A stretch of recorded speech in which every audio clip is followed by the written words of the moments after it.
Hello and welcome back to Dragon Quest 1 Tutorials. I am Koichizi, and in this video we are going to go over the new elite enemy slash Hokora Ruler that is going to be the Mandril. So in my video on the Golden Walk 2024 campaign event, I mentioned about the new elite enemy slash Hokora Ruler, the Mandril, and went over some of its details. So pretty much, since the Mandril is going to be a beast and also going to be weakest to Gira, I'm going to be using a Gira based team equipped with the Gaika armor and also the wild gear for added protection against these enemies. So yeah, so this is going to be again the go-to equipment for beasts. Like I have used it especially against very recently the Balzac beast or the Balzac beast. So that actually proved to be quite effective.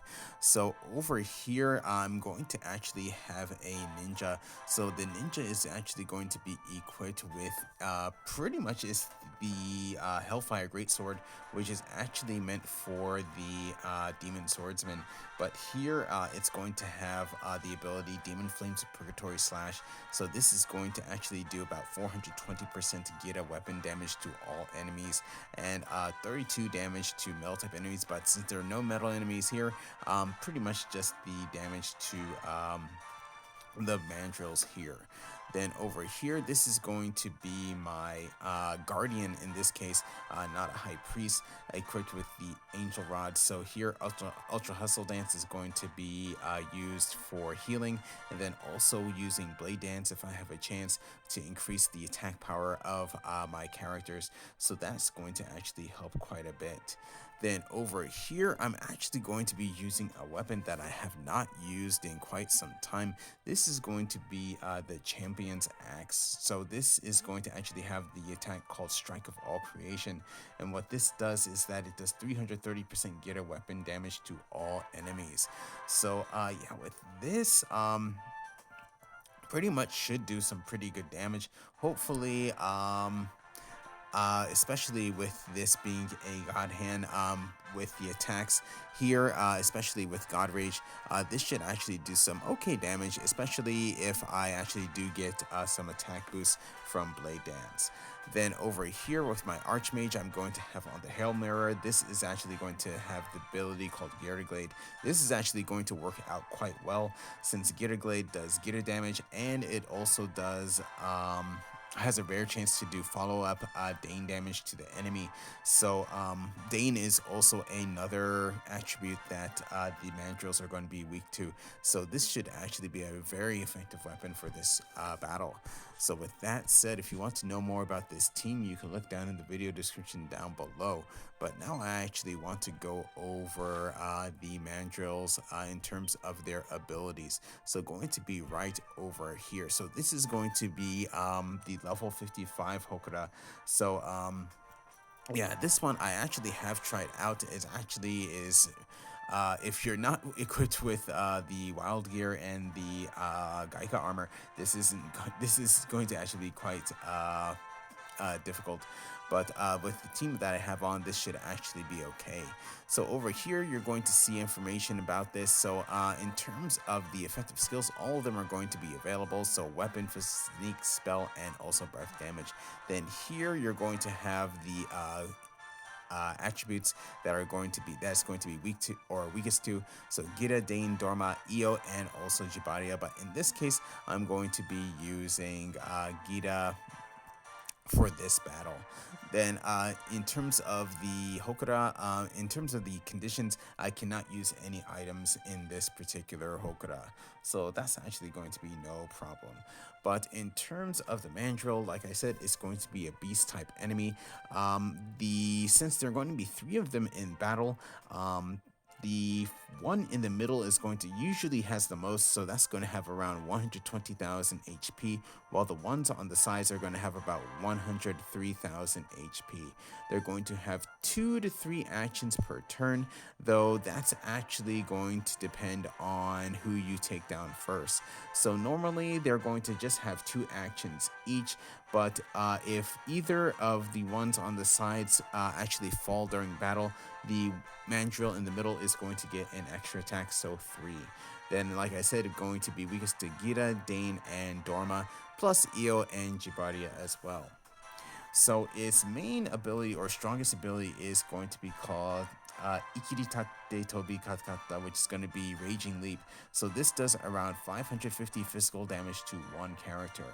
After that, its next ability is going to be called Drumming. So with Drumming, this is going to increase the attack power of all Mandrils by 1 rank. After that, it's going to have Oabare, which is Rampage. This does around 190 physical damage 4 times to random characters. After that, it's going to have Otakebi, which is going to be a Roar. This inflicts fear on all characters. After that, it's going to have a Chikara of Tameru, which is Gather Strength, doubles the physical damage of the next attack. It's also going to have Manusa. So with Manusa, it's going to inflict illusion on all enemies. So pretty much it increases the chances that my characters will actually miss their physical attacks. And then after that, it's going to have a regular attack that does around 380 physical damage to one character. So in terms of this particular Hokora Ruler, if you're actually having some trouble with this, you stand firm to take damage from the Mandrils and have the rest of the party focus on attacking. So I do have a Guardian in my party, so I can actually do that. Then also what you want to do is, if this is going to actually take some time, focus on taking out the middle Mandrill first in a long battle, since it will gain an extra action if either of the side Mandrills fall in battle.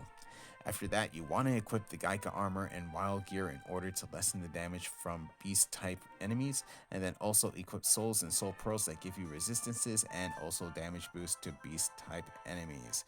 So since I've actually done this battle before with this team is actually pretty effective, so I hope things do actually go well and I have no major issues. So with that said, here we go. Okay, so here we go with this battle. So most likely my ninja's gonna go first. So with my ninja, hopefully here I can actually go ahead and attack and get some shadow weaves. We'll see what happens here. So not so. Ooh, not a major damage, but still some pretty good damage. Here going to go ahead and attack again. Did get a shadow clone. So there did some better damage. So nothing there. Ooh, but here I did get a multicast, so I'm going to go ahead, use Chant of Magical Echo, so hopefully I can actually get 4, possibly 5 spells out of this. So here comes the first spell. So there got some force breaks. So here comes the next spell. Okay, another force break. Here comes the echo. And then hopefully after this, I can actually get a follow-up Dane. Yes, right there. So that did a lot of damage there. So next here, what I'll do is I'm going to use Strike of All Creation. So this is probably going to do around the same damage as the Hellfire Greatsword. So there goes Rampage. So doing not as much damage thanks to the Gaika armor. And then also with my Guardian, my God Hand, and also on my Archmage, I do have the effects of the sudden activation ability effects of the Angel Rod on them as well. So there goes. Okay. So Protective Shield would also be a benefit with this here. But here, going to go ahead and see what happens here.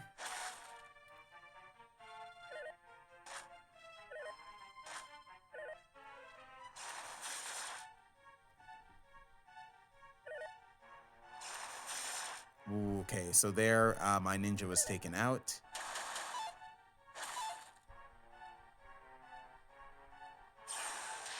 And there goes Drumming, so now their attack power has increased. So here what I'll do is I'm actually going to go ahead, resurrect my ninja. Have my ninja attack. Hopefully can get some shadow weaves. We'll see what happens. Yes, so at least on the middle, one in the middle. Here, Strike of All Creation. Some nice damage there. Then here, going to go ahead, just attack. Here, spell crit. So, ooh, some very nice damage there. Okay, nice God Guard. There goes Manusa, so that's pretty much going to affect my God Hand and also my Ninja. There goes Gather Strength, and then the one in the middle has been Shadow Woven. So here what I'm going to do is I'm going to go ahead and heal up everyone. No charms there. So let's see what happens here. Possibly could miss, possibly hit. Ooh, okay, everyone missed. So, ooh, okay. Here, what I'll do is I'll go ahead and attack. This probably could miss as well. Ooh, yes. So here, again, going to go ahead.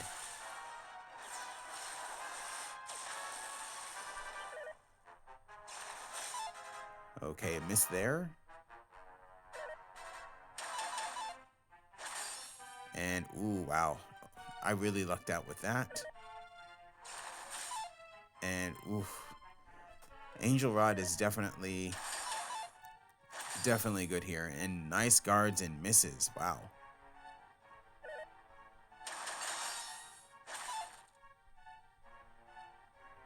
So that evasion rate increase is actually quite good.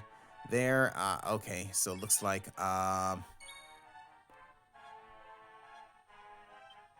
this case, my Archmage again was actually feared, but actually I should be okay. Actually, maybe not, since my Ninja's going again and missed the last time. So there, got the one on the right.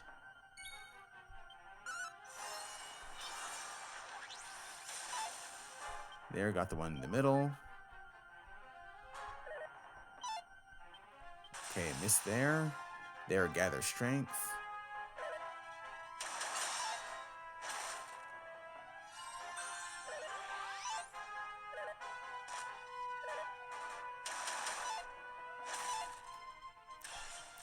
So pretty much with this battle, especially since I did not do Protective Shield, this is going to be a long game type plan.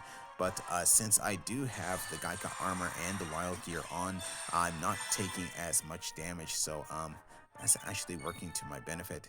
So really going to go ahead and hopefully can take some enemies out here.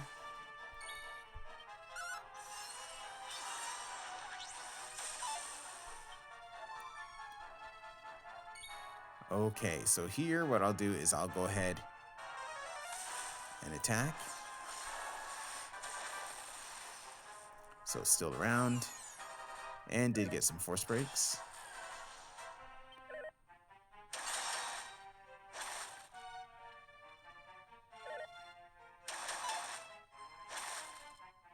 And ooh, that's right, I did lose all the effects there.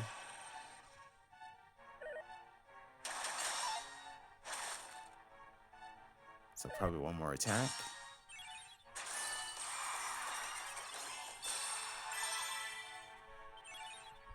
So now the effects of illusion are gone. So there, the one on the left or the right is done. Another clone technique. One on the right is down. And here possibly could go down. We'll see. Yes. Okay.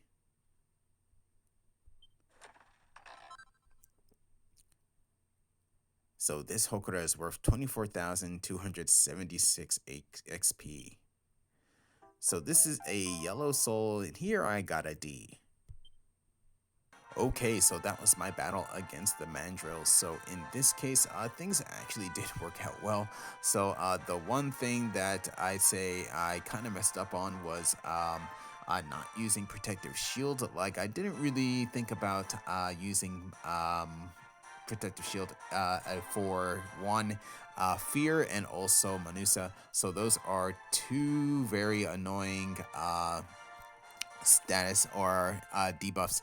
So you can actually you saw here in this particular battle the effects of those, especially with Manusa pretty much missing 2 turns in a row with both my ninja and also my god hand. So definitely I'd say yeah, protective shield definitely would be something that you would want to use here. Though, in my case, since I did have on the Gaika armor and also the wild gear, that actually didn't matter too much. I was actually not taking a whole lot of damage from the enemies, though I did lose my ninja in the beginning. But all in all, the amount of damage that I was taking, I actually was able to take it mainly just because I'm taking pretty much 40% less damage from the enemies with the gear that I have on, plus also the actual shields that I do have on as well. So, but pretty much if you have on this gear, definitely use it. That's really going to protect you for this battle. But in terms of the weapons, that actually those really did help out, especially I'd say the Hell Mirror in this case with Gira Glade, and also getting a multicast in the beginning, that really helped in doing some major damage to the enemies. So yeah, so this is going to be the Gator based team against the Mandrils. So now what I want to do is actually go over the S-grade soul of this enemy. So going to be found pretty much right over here. So going to go ahead, select yellow, and right over here. So with the Mandril, since it's a yellow soul, the main stats are going to be usually going to be your max HP, strength, and also your durability. So here, in terms of durability, it's only 72. That's actually not so high. Strength is actually pretty good, 119. Max HP is really good, 121. But surprisingly here, your agility and also your dexterity, both are going to be at 136, so that's actually pretty high, so that's actually quite good. Then after that here, we're going to actually have the ability, so plus 5% to weapon skill damage, plus 7% to Dorma damage, and then here you recover 2 MP at the end of a battle. So that's going to be that there for the Mandril soul. So probably a soul that I probably won't be using, I believe. It depends on the characters that I use, and especially the weapon. Something like this, probably, actually this would be actually quite good for the new weapon. So that is going to be the Claw of the Dragon Queen. So since you have one of the abilities is Dorma based, and then also it's going to be breath damage, this actually would be a pretty good soul for that particular weapon. So yeah, so this is already locked in. And with that said, I'm going to go ahead and end this video here. I will probably be doing some other attributes with this particular enemy, so please stay tuned for that. And still, I'm going to try to finish up the super high difficulty quest for the Walkfest 2024 event, so please stay tuned for that. But with that said, going to go ahead and end this video here, so thank you for watching. If you enjoyed the video, please leave a like. If you would like to see more, please subscribe, and I'll see you in the next video.